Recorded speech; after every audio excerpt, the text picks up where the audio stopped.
le déroulé du live, hein, comme j'avais annoncé.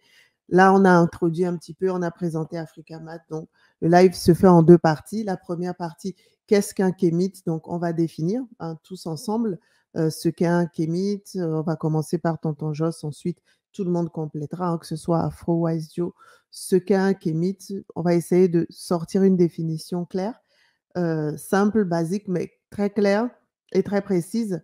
Ensuite, au-delà des définitions, on va aller maintenant dans l'historique, la chronologie, les dates. Alors, en entame, je disais que c'était suite aux travaux de la commission Cheikh Anta Diop de Bordeaux à une époque et au cercle Ramsès que cette définition a été arrêtée de commun accord. Donc, qu'est-ce qu'on attend par Kamit? Kamit, c'est un mot négro-égyptien qui désigne les nègres ou les noirs. Il permet de parler des négro-africains de l'Afrique et de la diaspora par rapport à leur origine, par rapport à leur origine commune, et ceci de façon permanente. Et surtout, ce terme permet de replacer les Noirs face à leur histoire et leur identité. Voilà la définition. J'ai préféré le retranscrire telle qu'elle a été écrite. C'est vrai que cette façon de poser le terme est très importante parce que c'est réellement dans une discussion je dirais, de plusieurs semaines que ce mot a été choisi pour désormais nous replacer face à notre histoire. Voilà. Parce qu'il est vrai, comme on taquinait nos frères, etc., c'est qu'on leur demandait, mais dis-moi, comment on appelle un homme dans ta langue? Et c'est vrai qu'on voyait que tous les Africains, chacun y allait de sa définition. Et à partir de là, il fallait un terme qui rassemble tout le monde. Et c'est ainsi que ce terme a été choisi pour pouvoir effectivement rassembler les gens aussi bien de la diaspora que les gens qui sont de l'Afrique. Et quand on parle de Kamit, aussitôt, ça replace le noir face à son histoire. Donc, en fait, ce que je vais faire, c'est que je vais d'abord commencer par lire un extrait d'Antériorité des civilisations nègres de Cheikh Anta Diop. Et puis, je développerai par la suite. Mais en réalité, les Égyptiens, étant des nègres, se sont désignés comme tels, dans leur propre langue. L'expression Remetu Kemit, par laquelle ils se désignaient, signifie mot à mot homme noir, race noire. Et avec le déterminatif indiquant le pays, on doit traduire littéralement homme de la noire, homme du pays noir. Et nous disons que cette dernière expression devait avoir la même acception qu'aujourd'hui l'expression des hommes d'Afrique noire. Voilà, donc c'est une publication de Présence africaine, donc il y a une édition de 1967 et une édition de 1993, et donc là c'était la page 59. Qu'est-ce qu'on sait, notamment grâce aux travaux de Champollion, mais à plein d'autres, les Gardiner et j'en passe, les Anta Diop, les Obenga. On sait que le pays pouvait être appelé Kemet, qui est orthographié Kemt, donc K-M-T. Et en fait, ça fait référence effectivement donc, à la noire, en fait, donc le pays noir, et, ou le pays des noirs, comme ça va s'appeler plus tard, une fois que enfin, une des deux parties, parce qu'en fait, on parle de l'Égypte-Nubie, hein. On parle de l'Égypto-Nubie. Il faut savoir que les Égyptiens sont des descendants des Nubiens qui ont remonté le Nil. Et en fait, l'anthropologie et les sciences humaines font remonter en fait l'origine de ces peuples-là jusqu'à la région des Grands Lacs, donc dans la latitude du Kenya notamment. Et ce qu'on sait en fait quand on parle des débuts de l'Égypte, c'est que en fait ce sont les descendants des Hannou. En fait, on utilise beaucoup le terme d'origine grecque, hein, Égypte, hein, qui vient de Égyptos, et lui-même qui vient d'un terme égyptien, hein, qui est Outkapta, donc la forteresse de l'âme de Ptah. Et en fait, il y avait d'autres termes. Par exemple, Sematawi. Donc, Sematawi ou Sumatawi, qui est en fait l'union des deux terres. Et donc, le peuple s'appelait les Remetou, donc du mot Remetch, donc l'arme de Ré.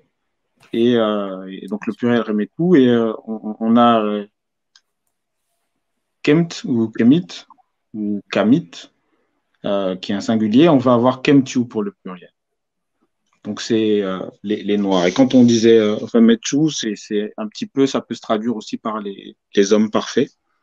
Et le mot Kam, en fait, ou le mot Kem, fait référence justement au noir, au parfait, à l'accompli, tout un tas d'acceptions comme ça, alors qu'on a d'autres termes qui sont complètement à l'inverse, notamment le mot qui a été traduit pour blanc.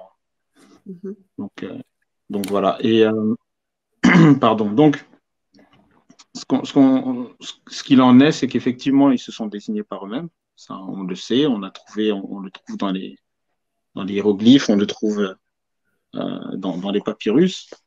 En Égypte, on a un terme, c'est les Shemsu Or, donc les suivants d'Horus. Et le professeur Etilé aime bien utiliser l'expression Shemsu Diop, donc les suivants de Diop.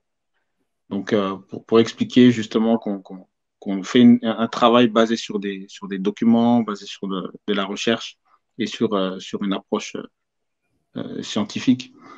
Maintenant, aujourd'hui, ce terme a changé, j'ai envie de dire, de dimension, parce qu'au départ, il n'y avait pas de volonté de créer un mouvement ou de créer quoi que ce soit. Au départ, c'est juste faire référence à un terme ancestral qui puisse réunir, en fait, et qui puisse servir un peu de base ou de racine à ce qu'on appelle aujourd'hui des Africains, et anciennement ce qu'on appelait des Éthiopiens. Et par exemple, au niveau d'Africamat, un kémite, c'est un être multidimensionnel. Et même pas qu'au niveau d'Africamat, quand on connaît un peu l'Égypte, sa philosophie, son histoire, on se rend compte que c'est un être multidimensionnel. Donc, kémite, on fait référence au noir, au charbonné, ébène. Remetou kémite, donc c'est l'homme parfait noir ou l'homme noir. Après, on aura des terminologies qui vont traverser le temps et il y a des termes comme le grand noir, donc Kemour, ou des termes pour faire référence à celle qu'on appelle Isis, à Seth, comme Seth Kem, la femme noire. Et donc voilà, c'était toujours des peuples qui faisaient référence à leurs ancêtres et qui faisaient référence à la divinité et aux différentes formes de la divinité. Donc, à côté de ça, il faut savoir que le kémite, en fait, chez les Égyptiens, c'était pas juste une histoire de corps, d'âme et d'esprit. Il y avait de nombreuses entités, que ces entités de l'être, en fait, composent en fait ce qu'on appelle aujourd'hui l'être humain. Aujourd'hui, on va avoir tendance à s'arrêter à l'ADN, on va avoir tendance à s'arrêter à l'esprit, etc. Alors que les anciens allaient plus loin. Ils intégraient le nom, ils intégraient l'ombre, ils intégraient le corps de lumière, ils intégraient donc le corps physique et ils intégraient le corps éthérique, le double, donc voilà, l'âme, etc. On a été précurseur dans tous les domaines, mais aujourd'hui, est-ce qu'on a une vie digne, enfin, qui reflète cette grandeur? Donc, c'est de remettre vraiment la grandeur, refaire que l'Afrique, enfin, le peuple africain, partout dans le monde où il se trouve, retrouve sa grandeur. Donc, c'est un peu le côté qui me préoccupe le plus. Comme je disais, c'est les perspectives. On a plusieurs perspectives. et enfin, pas forcément qui me préoccupe, tout me préoccupe, mais c'est le côté sur lequel je pense à pouvoir apporter le plus de contributions. Donc, pour moi, un kamit, en fait, aujourd'hui, je parle aujourd'hui, c'est vraiment quelqu'un qui a appris les humanités classiques africaines, qui les applique dans sa vie, enfin, qui essaye en tout cas au mieux de les appliquer dans sa vie, parce que la vie est une chose et parfois les circonstances nous poussent dans d'autres directions. Donc, c'est à nous maintenant de redresser, de redresser les choses, de corriger justement cette éducation coloniale qu'on a eue de par le passé, de par notre naissance, de par nos héritages faussés, de par les égrégores des autres qu'on alimente de notre énergie. Et moi, c'est aujourd'hui, qu'est-ce qu'un kamit, en fait, aujourd'hui? Parce que mon collaborateur a parlé des choses vraiment fondamentales, profondes, qui nous définissent. Mais aujourd'hui, en fait, un kamit, c'est quelqu'un qui prend en considération toutes les dimensions de nos humanités classiques, qui, dans tous les domaines, dans le domaine spirituel, dans le domaine matériel, du monde matériel d'aujourd'hui, c'est-à-dire dans la réalité de tous les jours, dans son travail, dans ses activités de tous les jours. Ça, c'est ce que j'appelle le monde physique. Et dans le côté d'un point de vue psychologique aussi, est-ce qu'il contribue à la création justement à l'établissement de notre identité primordiale? De façon factuelle, c'est ça. Oui, de façon factuelle. Qui contribue concrètement, quoi, en fait. Exactement. Son rôle ne s'arrête pas justement à disposer des enseignements. Son rôle ne s'arrête pas. Ça doit aller beaucoup plus loin. C'est trouver une solution concrète dans le réel pour permettre l'application de ce qu'il prône, et pour lui et pour la communauté. C'est ça? Exactement, c'est ça. Donc, il doit contribuer dans le domaine spirituel également, promouvoir la spiritualité africaine, toutes les formes de spiritualité africaine, promouvoir l'essor économique, parce que l'économie et la spiritualité sont quand même, pour moi, l'éducation également, sont des piliers très importants qu'on doit prendre en compte aujourd'hui. On doit essayer de promouvoir au maximum. Hein. On ne peut pas se dire kamit si on ne... Parce que c'est un devoir, en fait. C'est un devoir historique, c'est un devoir ancestral de partager, de donner, en fait, une opportunité à des personnes qui ne le savent pas, de le savoir, en fait. De savoir, de connaître nos humanités classiques, de connaître notre histoire, de connaître nos valeurs, de nous aimer nous-mêmes, d'aimer, de mettre toujours en priorité tout ce qui est de notre communauté, toutes les personnes qui partagent nos valeurs, de les fortifier, de leur apporter l'énergie pour qu'elles continuent. Ça, dans le monde réel, c'est ce qui est important parce que c'est notre devoir. Je ne peux pas aller dans un ghetto et passer ma route et ne pas dire à mes frères, de ne pas m'arrêter et dire mes frères, il y a une autre voie, il y a un autre chemin. Donc, pour moi, le kamit, c'est justement celui qui contribue de manière active tous les jours à nous fortifier économiquement, à consommer des produits de chez nous, c'est-à-dire connaître, par exemple, des fashionistes africains, comme par exemple le costume que j'ai actuellement, c'est une création africaine, c'est une création de nos créateurs. Je dirais Kaola Création, c'est quelque chose, c'est une entreprise et tout, dirigée par une sœur que je connais, justement, qui me fait des vêtements comme ça, au lieu d'aller acheter des Hugo Boss, ou des Dior, des machins, voilà. H&M qui fait des publicités avec nos enfants, qui dit le plus grand singe de je sais plus quoi, le plus grand monkey de je sais pas quoi. Donc, c'est à nous maintenant de mettre en avant. Et si on ne fait pas ça, après, donc, si on ne fait pas ça quelque part, si on ne promeut pas, si on ne soutient pas l'économie de notre peuple, si on ne soutient pas la spiritualité, si on ne soutient pas la psychologie, si on ne soutient pas l'éducation, créer des écoles ou enseigner aux enfants ou enseigner à nos frères et sœurs, c'est qu'on ne fait pas notre devoir, en fait. On ne peut pas être kamit de manière théorique. On ne peut pas être kamit et dire ouais, Kamit, ça s'arrête à on a construit les pyramides, on est les plus forts. Non, ça ne peut pas s'arrêter là. Parce que si ça s'arrête là, on sera toujours économiquement en bas, spirituellement en bas, on va toujours servir les égrégores des autres. Psychologiquement, on n'aura pas compris nos traumas, on n'aura pas compris le phénomène d'aliénation, on n'aura pas démonté ces mécanismes. Donc, être Kamit, c'est justement contribuer à démonter ça de manière active tous les jours.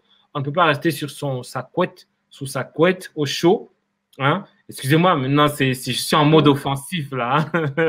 Mais on ne peut pas rester sur sa couette, au chaud, et dire on est Kamit. Ce n'est pas possible. Mais au fil du temps, à travailler ensemble, à mettre les énergies ensemble, à mettre les synergies ensemble, on ne peut pas se méfier des gens qui nous ressemblent et dire qu'on est Kamit. Non, ça veut dire que tu n'as pas en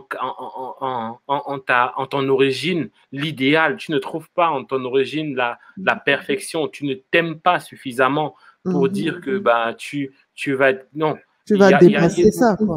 Exactement. Tu dois dépasser ces barrières que nous avons tous eues, hein, que nous avons même encore parfois. Mais il faut...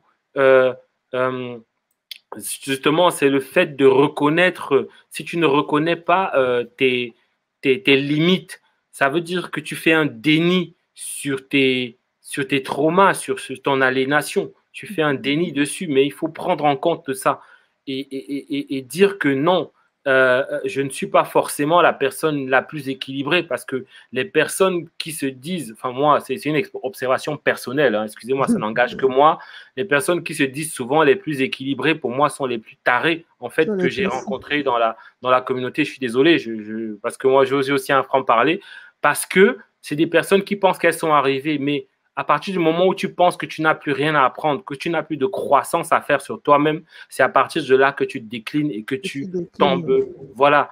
Et justement, on doit toujours se remettre en question et se dire, ah oui, quel est le point que je n'ai pas, observer les meilleurs et dire, ah oui, moi aussi, il faudrait que je travaille sur ça, il faudrait que je puisse accepter les miens, il faudrait que justement, je puisse réduire mon ego, réduire toutes ces choses-là, réduire... apprendre aussi à donner à sa communauté. Parce qu'on ne vient pas dans sa communauté que pour prendre. On vient aussi donner, on vient apporter de l'énergie. Parce que si on ne donne pas de l'énergie à notre communauté, elle ne va pas grandir. Parce que la communauté grandit grâce à l'énergie qu'on lui apporte. On ne peut pas être là, on ne fait que prendre depuis des années, on écoute, on est tranquille dans son coin et on est incapable de dire à son voisin qui est afro-descendant, de lui dire, de lui faire comprendre certaines choses, de lui parler. Parce qu'il faut parler, de parler à nos jeunes pour pas qu'ils soient violents entre eux, pour qu'ils arrêtent la violence, pour qu'ils arrêtent le mépris de soi-même, de mettre aussi nos productions en avant, nos productions cinématographiques, nos productions artistiques, nos productions même dans le monde de la cosmétique, du savon, du bijou. Enfin, je veux dire, il y a tellement de choses sur lesquelles on a du travail, de la coiffure, mettre toutes ces choses en avant au quotidien, selon nos influences, selon notre environnement, mettre toujours l'Afrique au centre, c'est justement ça le travail. Le travail a tellement de volets que je ne pourrais pas citer, je ne pourrais pas tous les citer ici. Déjà, manger de chez soi, consommer, surtout consommer, dépenser son argent, le temps. L'argent, c'est le temps que tu donnes au travail. C'est cet argent-là que si tu le redépenses chez d'autres personnes, ben, ça veut dire que tu donnes ton énergie et ton temps de travail que tu as fait, le mois de travail que tu ne connais pas et que tu apprends encore et que tu es en mode de construction. Donc, du coup, tu ne peux pas vraiment... Et comme Kamit, pour nous, c'est vraiment un idéal. C'est un idéal de quelqu'un qui contrôle ses émotions.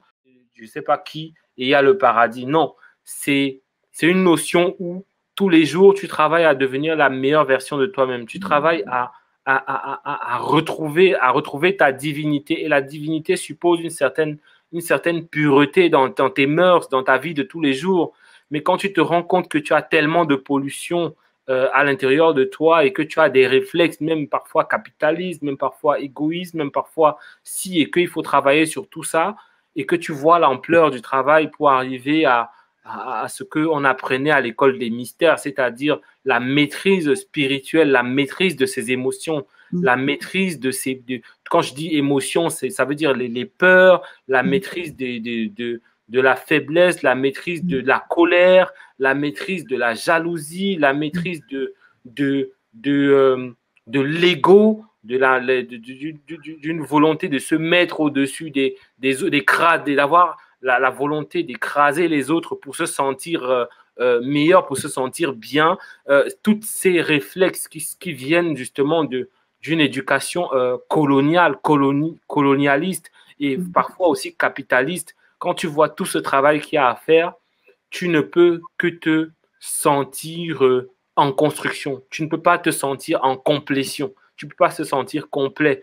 Après, j'ose espérer que des personnes nées dans un foyer où le père et la mère sont kamites puissent aller un peu plus loin que nous, aller à 50%, et que leurs enfants, les enfants de leurs enfants ayant appris les réflexes, les traditions, les spiritualités et tout ce qu'il y a à apprendre sur 4 générations, commencent à dire oui, là on est kamite parce qu'on maîtrise tout, parce qu'on maîtrise notre économie, parce qu'on maîtrise nos émotions, parce qu'on a créé nos propres jobs, nos propres travaux, nos propres emplois, nos propres entreprises, parce qu'on a libéré nos pays. Comment je peux me dire kamite alors que 90% de mon pays est sous la botte, ou quand je rentre chez moi en Afrique, j'utilise une monnaie étrangère. Quand j'étudie, je parle une langue qui exprime des concepts qui ne sont pas les miens. Comment puis-je me dire kamite à part entière?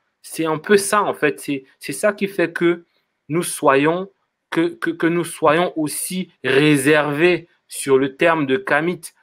Sur ce terme-là, parce que ce terme représente tellement de choses. Ça représente une autonomie à tous les niveaux, au niveau linguistique, au niveau psychologique, au niveau économique, à tous les niveaux. Donc, tant que mon peuple n'est pas libre, je dirais même comme Nelson Mandela, la liberté de mon peuple et la mienne sont indissociables. Si mon peuple est en captivité, je ne peux pas me dire kamite. Donc, kamite, c'est aussi tirer la main des autres, c'est aussi tirer la main de ceux qui sont derrière, de ceux qui sont en dessous, pour qu'ils atteignent le même niveau. Et après, quand on sera suffisamment nombreux et qu'on aura des communautés, qu'on aura construit des villes en Afrique, qu'on aura contrôlé toutes les chaînes de production industrielle depuis la plantation, depuis les champs jusqu'à nos supermarchés, là, on pourra se dire, oui, je suis kamite parce que je mange kamite, parce que je consomme kamite, parce que je prie kamite, parce que je médite kamite, parce que j'épouse kamite, parce que enfin, il y a tellement de choses, c'est tellement vaste. Donc, du coup, tu ne peux pas arriver, enfin, il est difficile pour quelqu'un qui connaît l'ampleur du travail de dire, d'affirmer, je suis kamite. Après, il faut le dire. Je dis pas, mais là, comme on est entre nous, on est en train de faire un échange vraiment à cœur ouvert, on est en train de dire les choses telles qu'on le ressent, telles qu'on le vit, parce qu'on ne veut pas... On ne veut pas se jeter des fleurs qu'on n'a pas, mais quand même, on reconnaît quand même le travail qui a été fait, on reconnaît le travail qu'on fait au quotidien, on reconnaît le travail qui est fait par les frères et sœurs à travers la planète, sur Internet, comme sur la vie réelle, comme dans des écoles afrocentrées, aux Caraïbes, en Amérique et en Afrique. Donc, on reconnaît le travail, mais ce n'est pas une manière de nier le travail qui est fait, mais c'est juste une manière de se dire... il y a encore beaucoup à faire. Et même le fait de se dire qu'il y a beaucoup à faire, c'est aussi un gage de se dire je vais travailler toute ma vie justement pour que nous atteignions tous ensemble cette excellence qu'on ne peut pas atteindre seul de son côté. Je ne peux pas dire « Oh, je suis le meilleur kamite de la France » comme certaines personnes. Non, je ne peux pas me permettre de dire ça. Ou alors, je suis le meilleur kamite de la Terre. Non.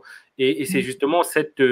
Ça force au respect, en fait. C'est un mot qui force au respect, mais on peut quand même se dire kamite, ok, par abus de langage. Mais entre nous, comme on est entre nous, on préfère être transparent et clair que c'est un travail qui ne se fait pas du jour au lendemain. Et pour aussi dégager la visibilité sur cet angle mort, sur tous les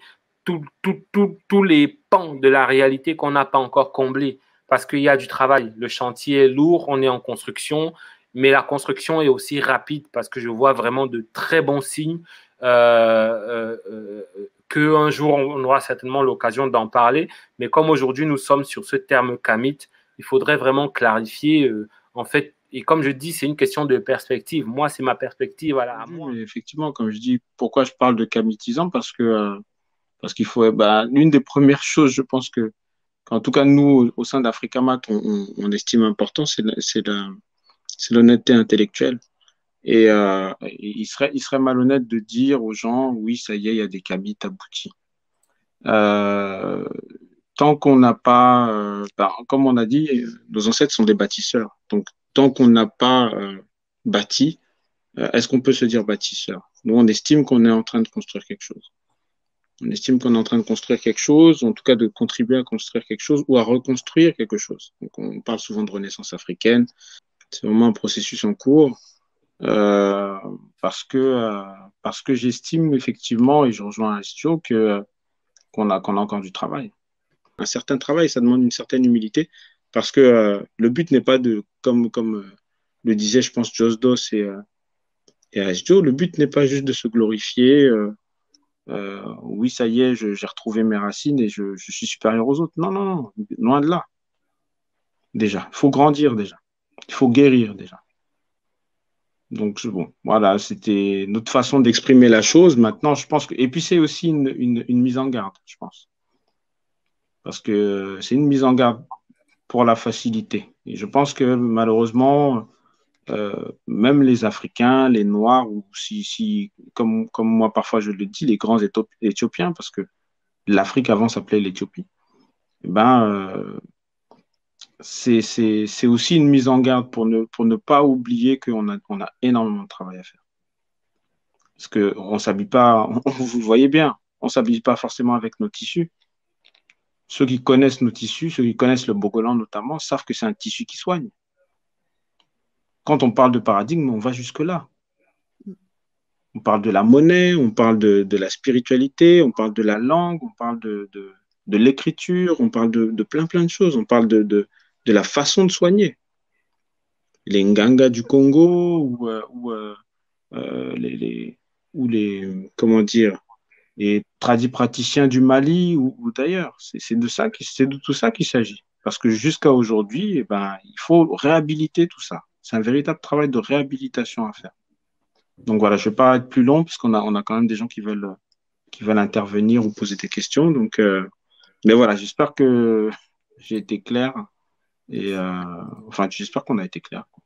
Merci. Et merci pour les questions en tout cas. Merci beaucoup.